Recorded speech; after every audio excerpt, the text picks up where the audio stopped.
Today we're going to talk about surface area, and surface area is just the area of all the faces of a 3D shape. And a lot of times when we use surface area is, for example, we're talking about painting something, covering, wrapping, like a wrapping paper situation, or just anytime we're dealing with the outside of a 3D shape. These are situations where we would need to use surface area. So a couple different shapes we're going to talk about, look at the area or surface area formulas. So if I had a cube, and it's A by A, the red face here, A times A, the area of that one face, is A squared. Then there's the blue face and the light blue face. There's also in the back an orange, a yellow, and a purple. Think about a dice or a die. There are 6 faces. So we need the area of all the faces. So there's 6 of them.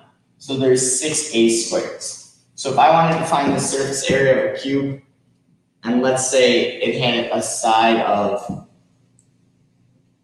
8 by 8. If it's 8 by 8, one of the faces is 64.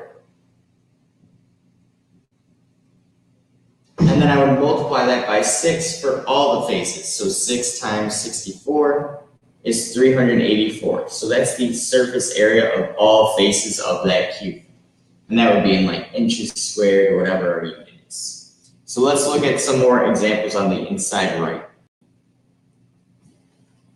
So another situation where we need surface area, if I had a box that was not a cube. So now I have a length, width, and height, and they're all different lengths. So let's say I have a length and a width. So the bottom area here is going to be the length times the width. That would give me the area of that red face. Now, there's one on the bottom, and there's a face that's the exact same size on the top. So we could do 2 times length times width. Now I have the top and bottom of my box. I also need the area of the sides of my box. So this side here would be the height times the width. And again, there's one here on our right, but the exact same sides here on our left, so I'm going to multiply that by 2. Then the last part of my box is the front face and the back face. The front face would be the length times the height.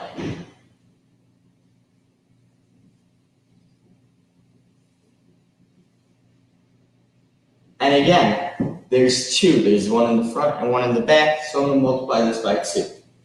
Another way you might see this written, so surface area of a rectangular prism is 2 length times width, 2 height times width, and 2 length times height. You might also see it written as 2 length times width plus height times width plus length times height. So then you would just distribute the 2 and end up where I am right now. Cylinders. Cylinders are probably the most challenging one. So a cylinder, we want to find the area of the top circle and the bottom circle. So there's 2 circles. And the area formula for a circle is pi r squared. But since there's 2 circles, it's 2 pi r squared. One for the top, one for the bottom. Now this middle shape, I'm going to have to add something. This middle shape here is a rectangle.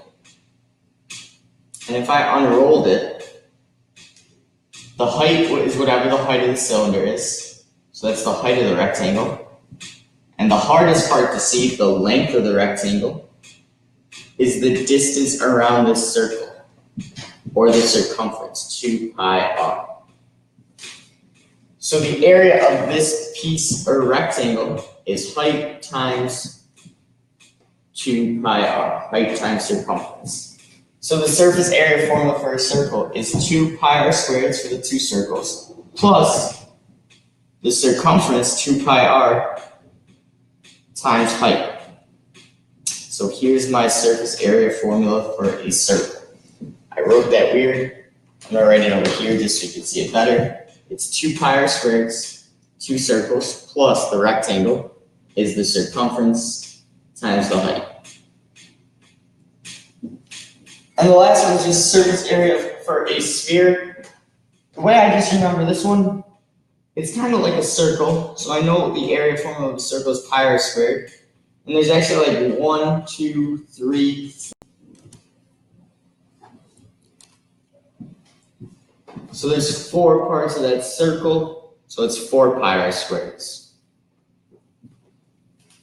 So let's look at an example on our left side here.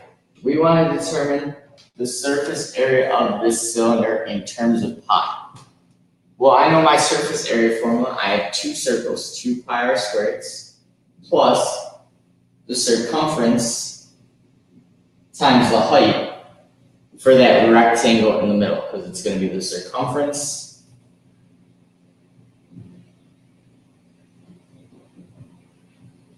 (2 pi r) times the height, which is 8. Now I just got to substitute. So it's 2 pi 13 squared plus 2 pi 13 for my radius again, times my height, which is 8.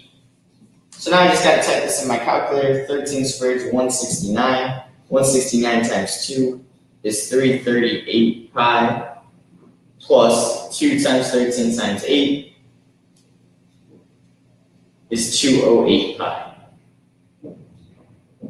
So add that to 338 pi, 546 pi is the surface area of the cylinder.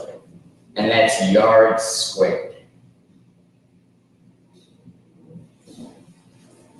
If we want that to the nearest tenth, all we got to do is type 546 times pi, or times 3.14. And we get the surface area is 1715. To the nearest tenth would be 0.3 yards squared.